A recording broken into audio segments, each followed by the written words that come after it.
Hong Kong protesters are organized, they're strategic, and they mean business. What tactics does a modern protest movement use?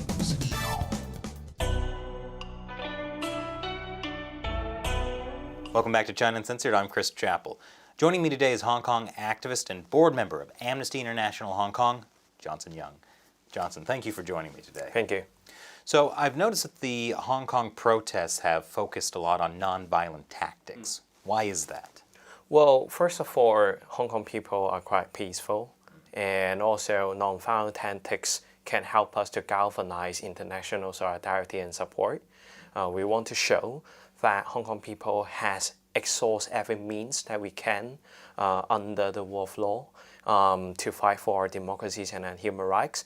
But it's quite obvious after 3 months of peaceful protests, after 1 million, 2 million people took the street, the Hong Kong government is still not compromising and not making any concession.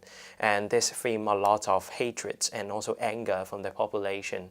And most importantly, the police brutality that targets peaceful protesters has worsened the situation. That a lot of people now believe that that fighting back is the only options.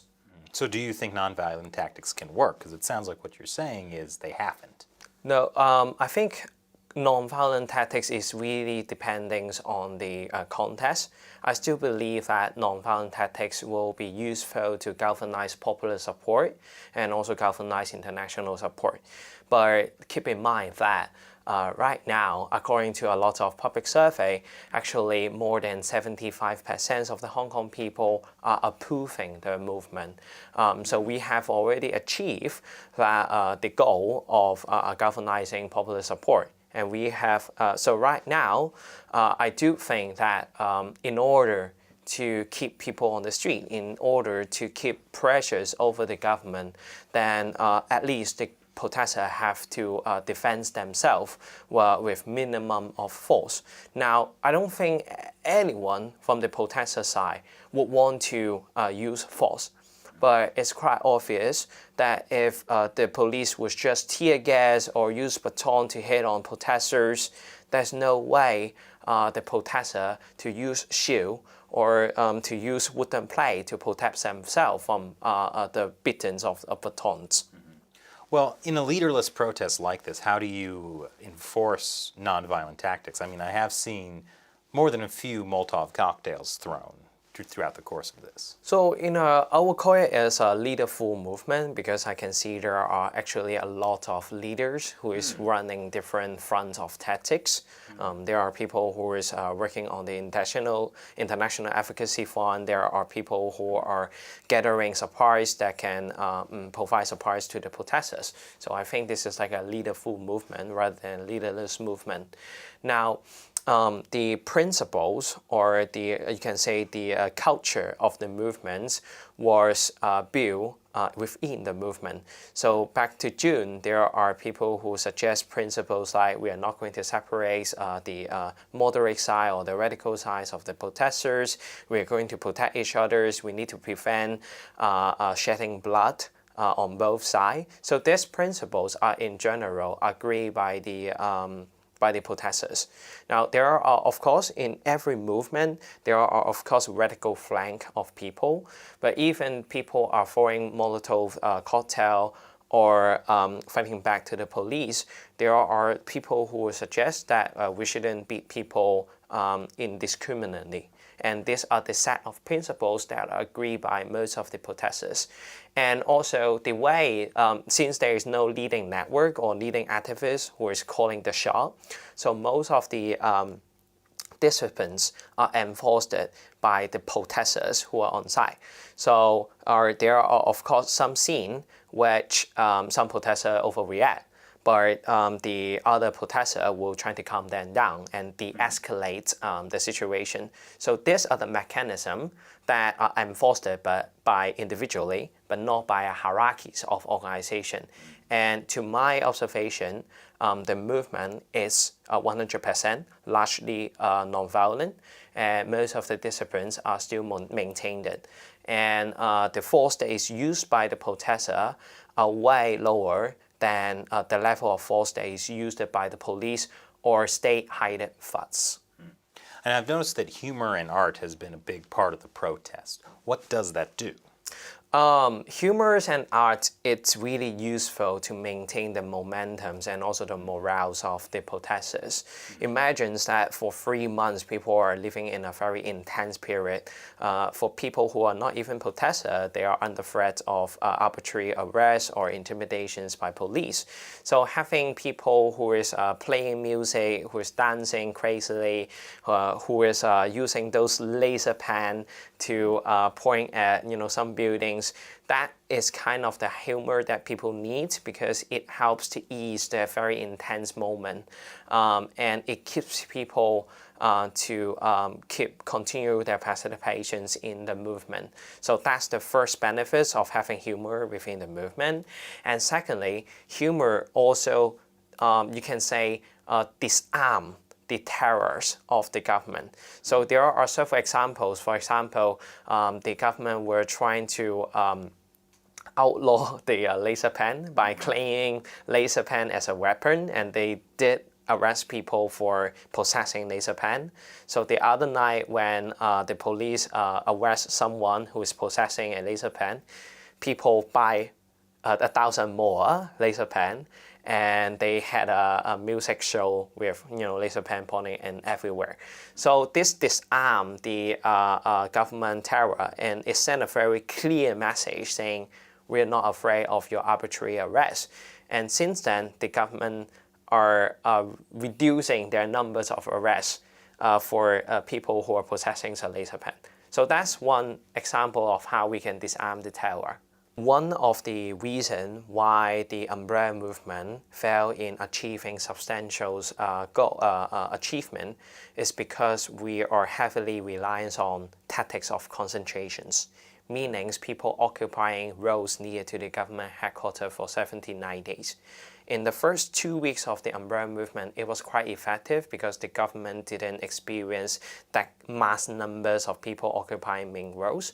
But 2 weeks after, the government started to adapt these tactics, and they know how to plan for a counter mobilization and also counter tactics, which is to delay negotiations, and wait things out.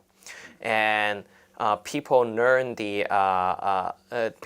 from this experience that they are going to use more tactics of dispersions, meaning they are dispersing protests in different areas, using guerrilla protests in different areas.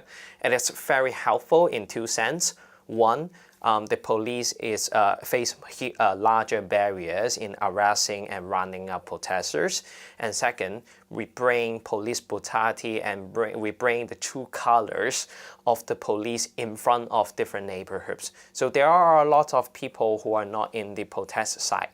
But when the police brutality, when the police is arresting people in different neighborhoods, people know the true natures of the regime and they become hardcore supporters of the movements. So it is really helpful for us to galvanize popular support. And when people, when residents in different neighborhoods, they were just having a dinners and get stopped and searched by the police, they would will resonate the cause of the movement, which is having an independent inquiry over police brutality.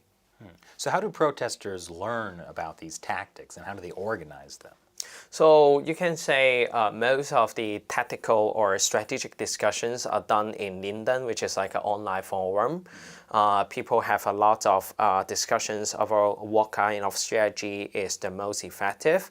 And the algorithms of this online forum, it has the provisions of a like and dislike button. And the algorithm also set in a way that the more popular threat it is, the more visible the threats are. So it becomes a de facto screening mechanism that the most popular strategy will be seen by most of the protesters. Now, we also have the Telegram channel, which will build on the foundation of the strategic discussions of Linden, the online forums, and then they would disseminate and coordinate tactics and actions and implementing those actions through Telegram. And then lastly, people will post a lot of pictures of police brutality, but also the bright side of the movement, like people helping each others, like and disseminate hope and message on social medias. So it becomes a feedback loop that helps us to snowball the movement. And that is the very reason why the movement has become so huge. Now, I understand you were arrested during a protest. Can you tell us a bit about that? So I was arrested late July. I was in Central and arrested by a group of police. At that time, I didn't do anything. I was sort of, following the instructions of the police, which is, stepping back. But still, the police arrest me for obstruction. And when I was arrested, I was punched by the police for several times. Nothing serious compared to other protesters who were beaten by batons and pepper spray. And then I spent 47 hours under detention. So during the detentions, the police were violating a lot of protocols. So for example, I request calling my lawyers and calling my family members, and the police delay it, claiming that they have no capacity, claiming that I need to wait because there were so many people. And also, it's quite obvious the police were trying to take away my phone so that they can check the content inside the phone.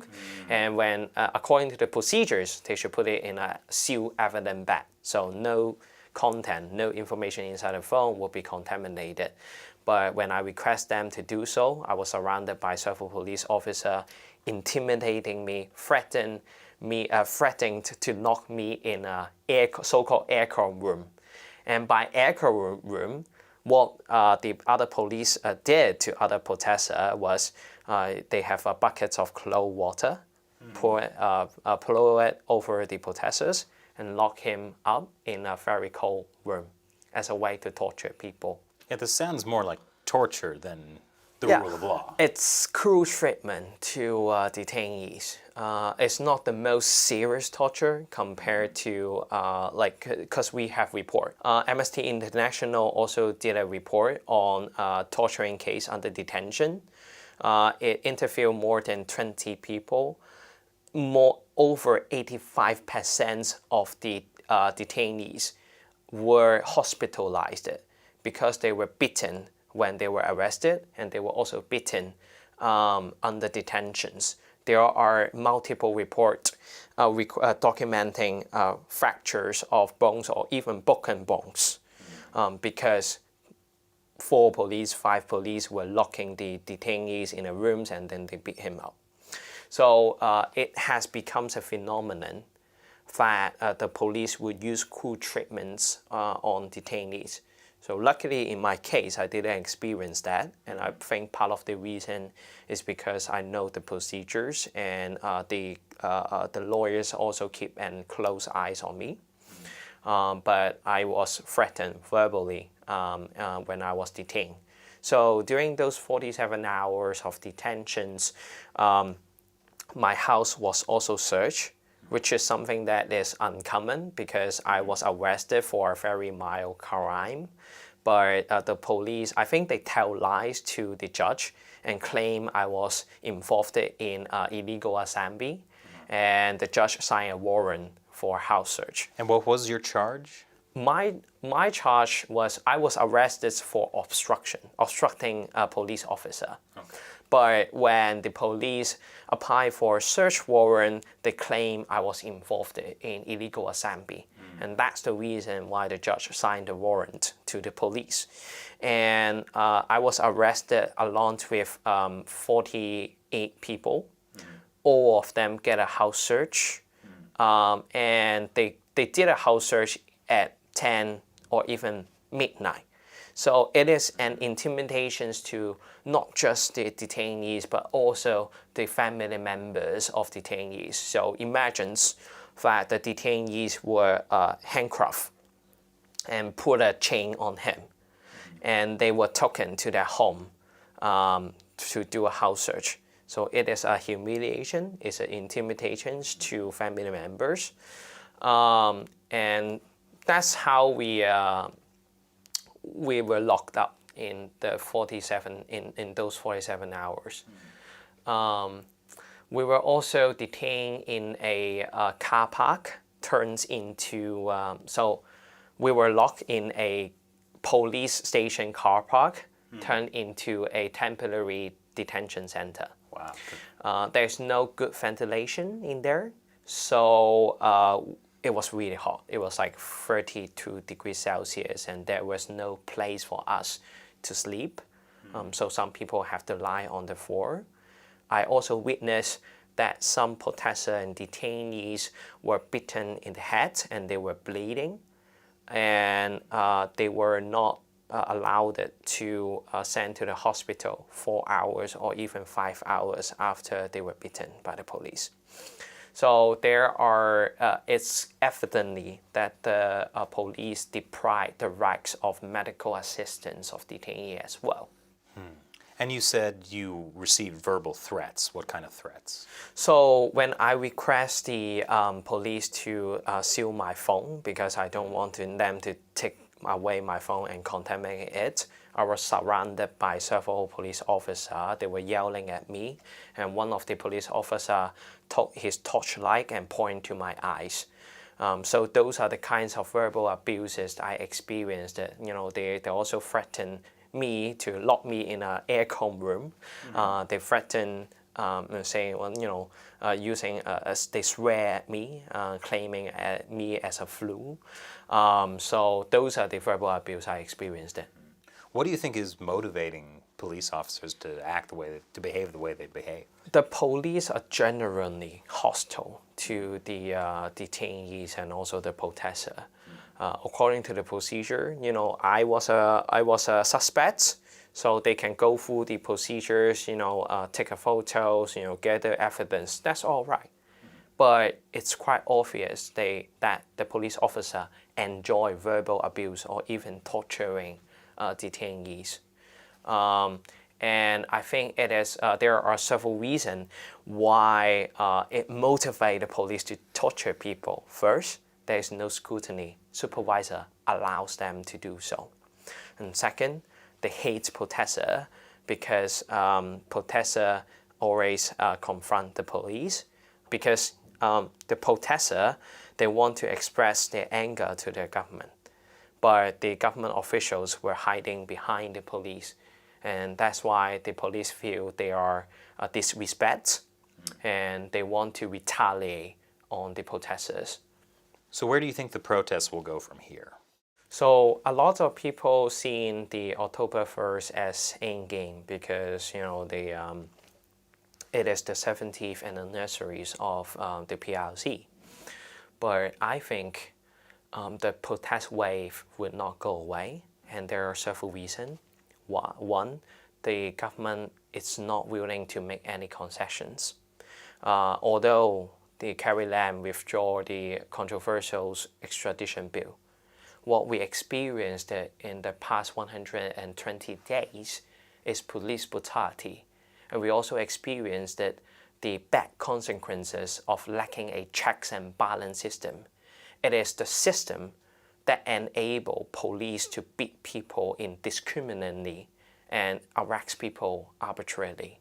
And what we want is a systematic change because removing one bill is not going to prevent further police brutality in the future. So during the first dialogue of Carrie Lam with some of the citizens, she explicitly saying she cannot open an independent inquiry over police brutality. And without satisfying this demand, the protest wave is not going away. And secondly, more than 75% of the population disapprove the government. Almost half of the population have zero trust to the police and also the government. With such a contentious environment in Hong Kong, a lot of protests will happen or would be triggers in the futures. So even the government would employ massive arrests on protesters, more will come. But the sad part of things is I do believe that the Chinese government is going to tighten the grips over civil societies of Hong Kong because they see Hong Kong as a threat to the legitimacies and also stability of mainland China. So journalists will be intimidated, critical scholars will be dismissed, more corporations will be intimidated and they will be forced and asked to dismiss workers who participate in strikes. So in a short one, the Hong Kong civil society will experience crackdown.